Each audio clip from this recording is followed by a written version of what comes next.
Desde que la ley entró en vigencia, ha tratado de implementar la normativa de protección de datos personales en su organización. Pero hay un poco de oscuridad. Pero el tema es bien complejo. ¿Por qué? Porque tal vez las personas piensan que esto se limita únicamente a call centers y a spam, no a correos no solicitados, pero no es así. ¿Cómo llegas y además cómo llega esto al Ecuador? Porque finalmente, ¿por qué es necesario tener una agencia de regulación de esto? Entonces, muchas gracias a todos los que nos están viendo a través de esta nueva transmisión del podcast de Share Networking to Goals en esta nueva emisión con Fabricio Peralta, el doctor Fabricio Peralta Díaz. Él es el actual superintendente de control de datos de nuestro país, recientemente electo, y me honra pues tenerlo con su presencia aquí, mi querido Fabricio. Quería hacerle una entrevista para que no solamente quienes estamos aquí lo puedan conocer un poco más, sino también pueda ser conocido por parte de nuestra audiencia digital. Así es que muchas gracias por aceptar esta invitación. Y bueno, comencemos por el control de los datos, ¿no? Usted debe saber un poco más, porque ya es el superintendente, qué motivó a que esta superintendencia nueva se cree. Cuéntanos un poquito la historia y cómo llegas además tú también allá, porque digamos que yo no lo sabía, me lo contaste antes de la entrevista, sí te habías especializado y mucho en esta área, yo te conocía más como un jurista de empresa, pero va de la mano igual, por supuesto, pero te has especializado en esto. ¿Cómo llegas y además cómo llega esto al Ecuador? Porque finalmente, ¿por qué es necesario tener una agencia de regulación de esto? Gracias, Héctor. Creo que nos vamos a terminar tuteando como siempre y no gusteándonos tal cual comenzaste tu Gracias. intervención. A ver, varias cosas, porque me has hecho un combo de preguntas y más que nada, pues mi gratitud por esta invitación y mi agradecimiento a todos los que nos acompañan aquí y me están escuchando y me están viendo. Muy bien, vamos por partes. El tema de la protección de datos personales tiene trascendencia en cuanto a lo que respecta a la protección del derecho de la privacidad de los ciudadanos. De eso va. La Ley Orgánica de Protección de Datos Personales fue establecida para proteger aquellos datos que sirven para identificarnos o hacernos identificables, ya sea directa o indirectamente. Eh, porque a través de los datos, y hoy mucho más que antes debido a las tecnologías de la información, se puede conocer una serie de información acerca de los ciudadanos. Eh, y esta noción de la privacidad, del derecho a la privacidad, nos viene desde Europa. En, en los países que forman parte de la Unión Europea ya existe una larga tradición en materia de protección de datos personales. De hecho, el Reglamento General de Protección de Datos de la Unión Europea, que tiene rango de norma obligatoria en todos los países que son parte de la Unión Europea, es el modelo normativo que el Ecuador tomó para dictar su propia ley orgánica de protección de datos personales. Esto es importante. Esto es importante porque hay que entender aquí que la ley protege los datos de las personas físicas o también denominadas por el Código Civil personas naturales, es decir, los individuos de la especie humana. La ley no tiene nada que ver ni regula los datos de las corporaciones o de las personas jurídicas, de las empresas, en fin, de todas aquellas entelequias que están dotadas de personalidad jurídica, porque eso no forma parte por expresa disposición legal de su ámbito normativo. ¿Cuál fue mi primer acercamiento al tema de protección de datos personales? Pues bien, mi primera maestría fue una maestría en Derecho Informático en la Universidad Complutense de Madrid, que la cursé del año 2002 al 2003, es decir, ya hace más de 20 años. Por entonces estaba vigente y recientemente expedida la primera Ley Orgánica de Protección de Datos Personales española. Entonces, como era algo novedoso en mis cursos de maestría, todos los profesores abordaban esta temática de manera constante. Esa fue mi primera aproximación desde el punto de vista académico. Imposible en aquella época de implementar en el Ecuador, porque por entonces estaba vigente la Constitución del 98, que no había previsto como un derecho autónomo el derecho a la protección de los datos personales, y que recién en la Constitución del 2008 se lo instituye como tal. Es además bastante curioso el hecho de que desde que se expidió la Constitución de Montecristi, que es del 2008, hasta que se dictó la ley que apareció publicada en el registro oficial, si no recuerdo mal, del 26 de mayo del 2021, pues transcurrieron muchísimos años para que ese derecho constitucional fuese canalizado e implementado a través de la ley. Ahora bien, el tema es muy complejo y novedoso. Muchas empresas, o yo quiero decir muchos sujetos regulados, porque no tenemos que pensar únicamente en las empresas como sujetos regulados. También el sector público está regulado por esta ley. Desde que la ley entró en vigencia, ha tratado de implementar la normativa de protección de datos personales en su organización. Pero hay un poco de oscuridad. La oscuridad viene quizás por doble vía.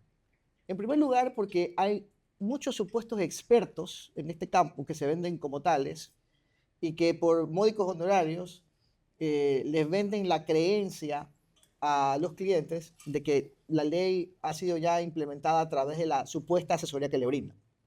Y eso no es verdad, porque en materia de protección de datos personales, el tema jurídico sí que es importante, porque hay que implementar medidas jurídicas según la ley, pero también hay que implementar medidas técnicas, tecnológicas, físicas, administrativas, organizacionales, no solamente las jurídicas, para que el tema de protección de datos se entienda correctamente protegido. Hoy en día, como decía al comienzo, hay, por decirlo de alguna manera, mucha influencia tecnológica en el uso de datos. Los sistemas de la información son los que se utilizan para transferir los datos, y masivamente. Pero la ley no solamente regula la protección de los datos que están, digamos que, insertos en un ambiente netamente informático, sino que también aborda cuestiones que tienen que ver con datos personales que se encuentran en ficheros de carácter convencional, es decir, en soporte papel, donde también puede reposar mucha información personal, muchos datos personales que son objeto de tratamiento. Pero decía que por un lado había esta oscuridad, que es de doble vía. La primera con los supuestos asesores que dicen ser expertos y en realidad no lo son, ¿no? Pero también por otro lado porque la ley misma no establece un checklist de cumplimiento, no dice, a ver, para que se entienda que un sujeto regulado ha cumplido la ley, no se deben satisfacer los siguientes requisitos y un listado de requisitos. No es así.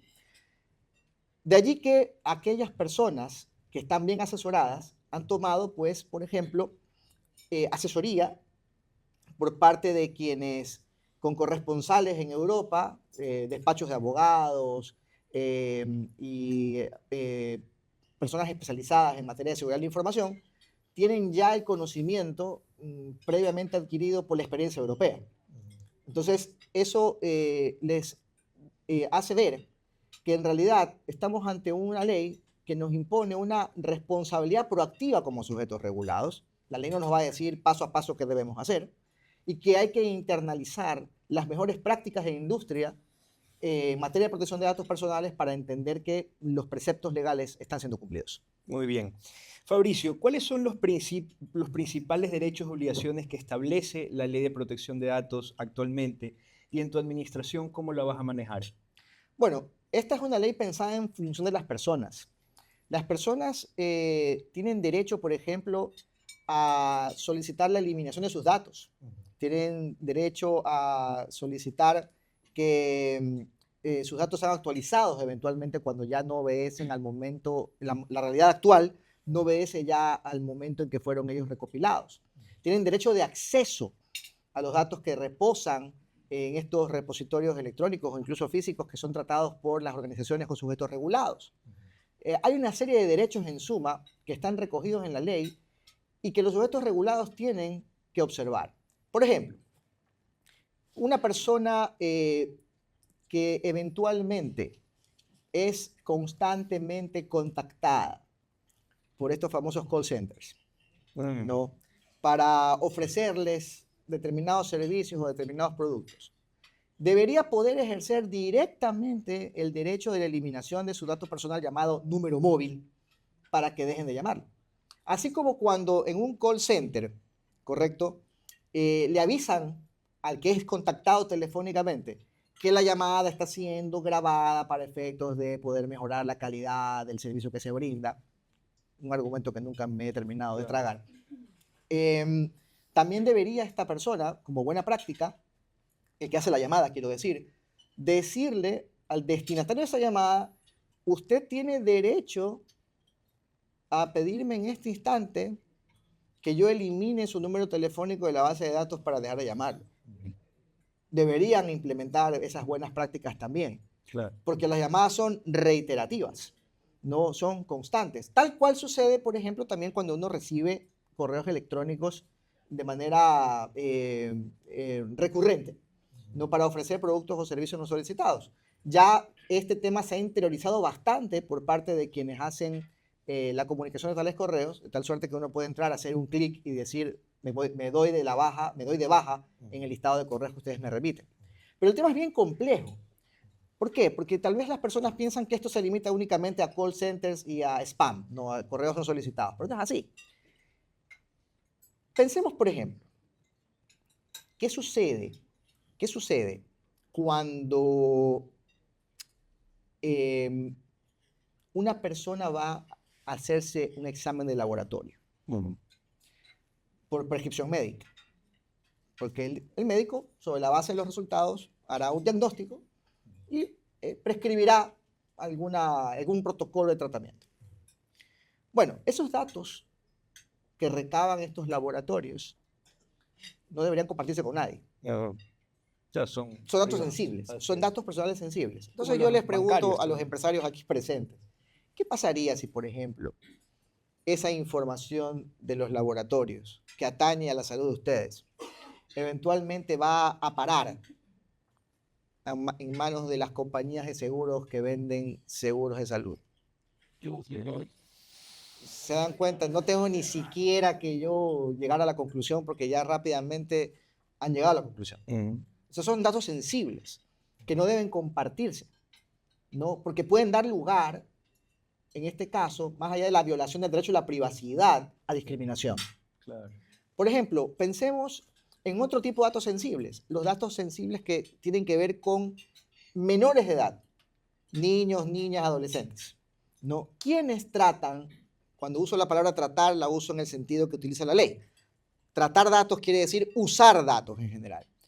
¿Quiénes tratan por excelencia datos de niños, niñas y adolescentes? Los centros educativos, ¿no? Entonces, los centros educativos que tratan ese tipo de datos deben tener sistemas de información sólidos, que eviten, bueno, nadie va a garantizar eso, ningún desarrollador lo va a garantizar. Yo me he desenvuelto casi 23 años en el mundo de la tecnología, porque eso es una cosa que tú no sabías, pero sí, yo he sido abogado corporativo, pero he sido también laboralista, y bastante, y he hecho mucho de derecho tecnológico, ¿no? He asesorado a bancos, ¿correcto?, en esta materia. Entonces, no hay ningún proveedor de un sistema informático que les diga: no, el sistema es infalible, esta palabra no existe, es un neologismo, pero es inhackeable.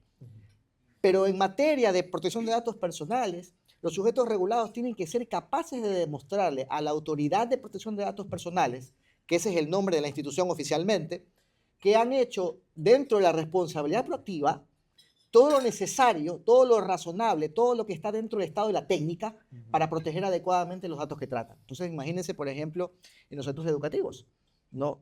Yo estoy seguro de que poquísimos centros educativos se han puesto, por lo menos en Guayaquil, porque en Quito sé que hay un poco más de avance, a interiorizar los conceptos de la ley, a escribir sus políticas de privacidad, a escribir sus contratos o convenios de confidencialidad con aquellas personas que por causa de su empleo, que trabajan en la parte administrativa de los centros educativos, acceden a datos personales constantemente.